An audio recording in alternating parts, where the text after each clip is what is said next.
Hey, it's your old pal Final Edit Nihilist here, and I've just now realized that some of the audio from the original video is monoed to the left headset, so if you're trying to listen with your right earbud, all you'll hear is banjo music. Get ready for a major remodel, fellas.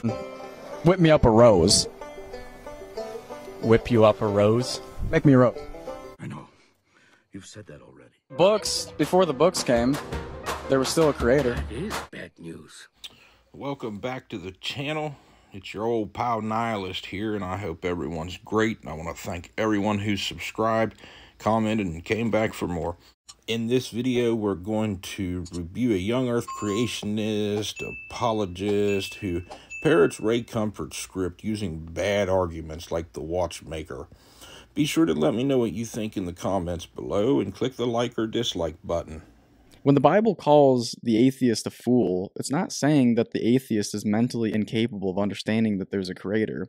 They're called a fool because the evidence of a creator is made abundantly clear by what we see all around us every day. So it's really easy on a sunny day to look around and see all the beauty and say, You just look at the flowers, Lizzie. However, being lost in the woods at night during a thunderstorm without a flashlight and a raincoat sucks. Ask the people living on Maui to tell you how beautiful those wildfires are. Still, they deny his existence. Uh-oh. For the wrath of God is revealed from heaven against all ungodliness and unrighteousness of men who suppress the truth in unrighteousness. The demons believe that there is a creator. Oh, my tiny brain, and the demon, you're driving out the demon, and I suddenly believe your Harry Potter documentary. Nobody can use the excuse on the day of judgment. I'm sorry, Lord, I just didn't know you existed. I had no idea. There was no evidence. He's made it abundantly clear by what he has made so that we are without excuse. And so if God's existence is so clearly seen, why is it then that so many deny he exists? It's really quite simple. And so the guy who's never spoken to an atheist and doesn't know jack shit about them is going to tell you that they're morally bankrupt and corrupt. Without a God, there's no moral accountability. Well, you're just wrong, numbnuts, because my morals are far superior to the lessons given to you by your Bible. If I can deny God's existence, I don't have to think about being held accountable for my actions. Oh, shit! I'd love you to prove it to me. Just because I don't believe in your imaginary friend doesn't make you a better person than me, especially when your holy book is a fucking terrible example of morality, ethics, and just common decency. And so, unfortunately, because their position is not based on logic or reason, but only emotion. Boy, that's called projection. Instead, you accused me of my feels when you were the one who was like, look around at the pretty flowers. They're forced to commit intellectual suicide and ultimately are reduced to folly. When you say it with such confidence, it must be true. And so I found a video from about 6 years ago where I interviewed a few atheists and thought, why waste this footage when I can show the unreasonable position of the one who denies the existence of the creator. The best part about the entire video is that he fails horribly, leaves the atheist dumbfounded at his ignorance, and then will sit here and act like he's the fucking champ. Do you believe in God's existence? I do not. Is there a creator, do you think? I don't know about a creator. I'm not sure. You're agnostic? Yeah. If you could be shown evidence, would you believe in a creator? Yeah, if someone could give me evidence, right, then I would believe what evidence showed me, yeah. I'm assuming he put this to banjo music because he wants you to think these people are hicks. If you're not familiar with the Watchmaker arguments, it's a teleological argument. This is my great-grandfather's pocket watch. The thing about it is it took centuries for it to evolve into this compact precision machine that's incapable of self-replication. People are still compelled by this argument. Look at the painting, look at the watch, look at the building. It was obviously designed, therefore nature was also designed. Okay, you see that building behind us here? Yeah. It looks like King's Cross Station. Prove to me that there was a builder of that building. I assume there's a builder. It exists. Why would you assume there's a builder? Because it exists. Because the building's there, right? So is this just a choke point where some sticks got hung up together, or is it a beaver dam? Was it created? It's not like a natural, like, formed building, right? You had to, like, structure the rocks. Buildings don't make themselves. Yeah. You know, you're much more intricately made than a building. Well, that'd be one hell of a claim if humans were made of inorganic material. Well, yeah, Buildings don't heal when they get cut. Yes, buildings are unalive and by their nature incapable of healing. See that building over there? Yes. What is the evidence that there's a builder? Oh my god. The building is not analogous to life or your god, dummy. That it was built. What's the evidence? Just any. What's the evidence that there's a builder? That the building was standing and The building is self-evidence that there's a builder, right? Same as us. Creation is self-evident. No, you don't get to make that leapfrog. Buildings are not evidence of your god. Otherwise, your god would have built the buildings. That there's a creator. Would you say? I mean, you're more intricately made than a building. When you get cut, you heal. Dude, you're gonna have to try a hell of a lot harder, especially if you think your arguments are hammer to nail. Buildings don't do that. There has to be an intelligent mind behind a creation. So, this natural dam had an intelligent creator? I'm getting confused. Are you a pretty smart guy? An intelligent mind? So like a god? Yeah. An intelligent mind. No, the world was not created by a mind.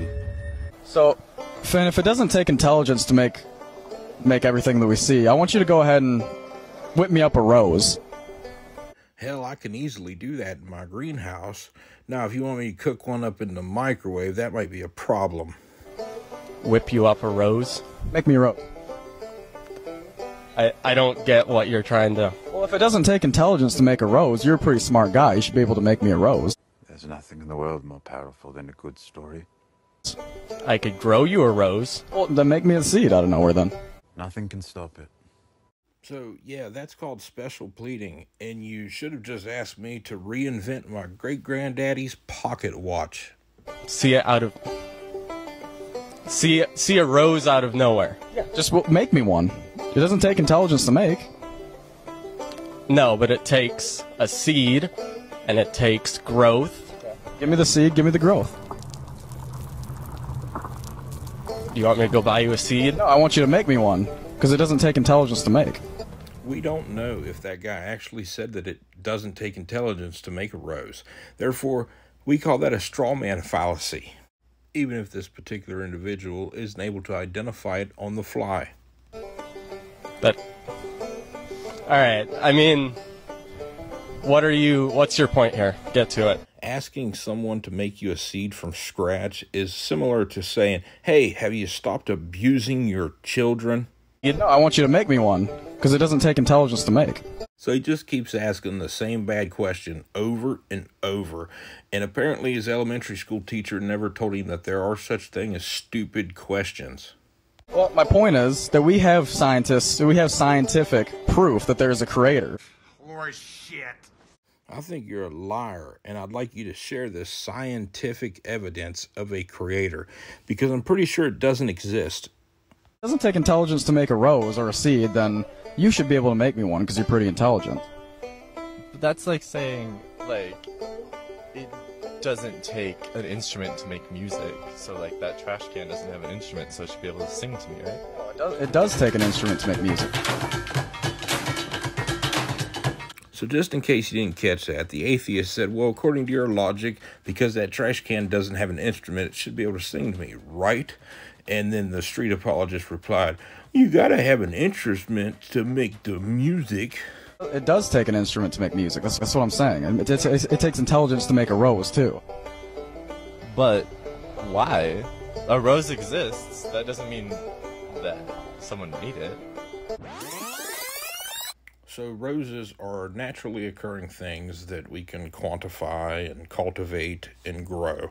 Musical instruments are man-made concepts that have been refined over the centuries. Take a couple minutes in the comments below to discuss amongst yourselves why musical instruments are not alive and why they are not analogous to roses. Give me the scientific proof That was the scientific proof. Reasonable explanation of how a book can't make itself, so DNA can't make itself, a rose can't make itself. It has to have intelligence to make.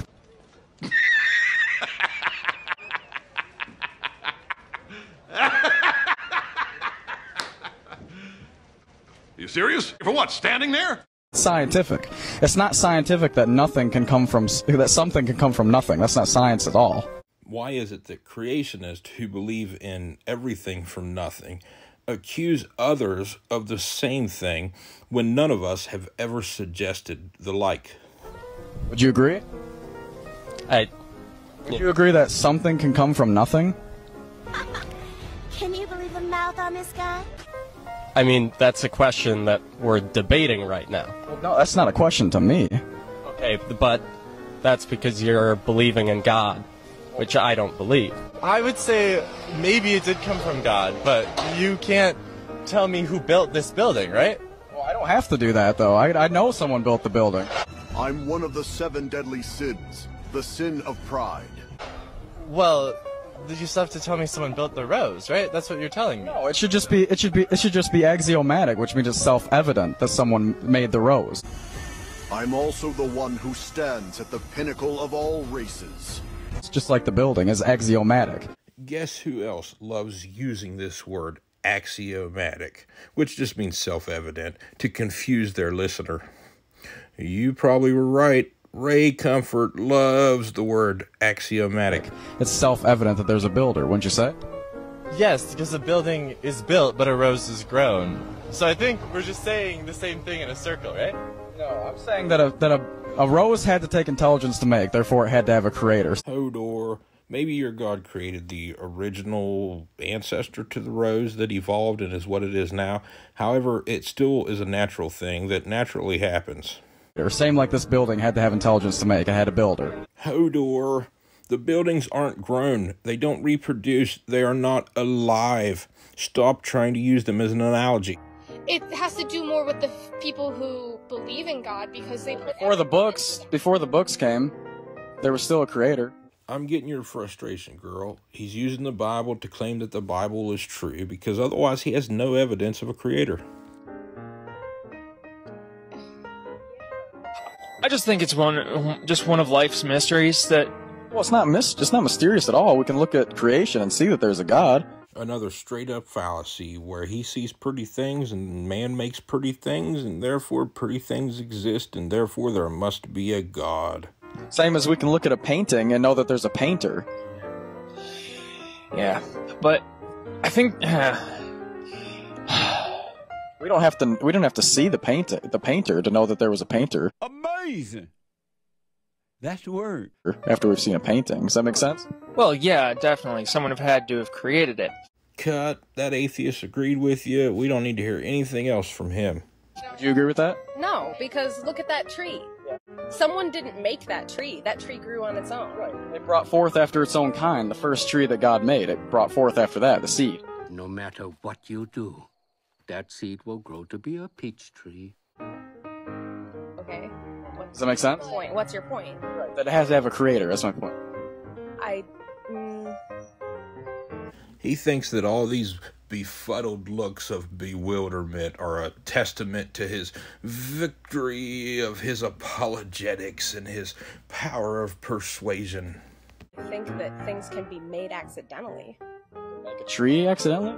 Yeah. So lots of things have been invented accidentally, including antifreeze and air conditioning, which originally was just designed to remove moisture from a paper mill. I think you can make a tree accident. Well, I hope this video has been encouraging, edifying, helpful in some way, and I also hope that you will join me in prayer for these fellow image bearers of God, that they would escape the snare of the enemy. And I have consulted with the heavens above, and what I came across was a frat party where Saturn was helping Aquarius stay up while he spilled his beer on Venus, and Mars doing a bad thing while Jupiter was standing there laughing at him. Fellow image bearers of God, that they would escape the snare of the enemy and come to the knowledge of the truth. So all I have to say is keep up the great work. Your complete and utter failures have made you out to be the idiot in your own video. So keep doing that. Keep bringing people over to my side. The demons believe that there's a creator, but they're still doomed to destruction. So what is it that will make or break our future? Something that the demons don't do. What is it? Obey God. And all the law and the prophets hang on these two things. So we are to do what he said. I don't want to hear the Messiah on that day say to you, "Depart from me, you workers of lawlessness."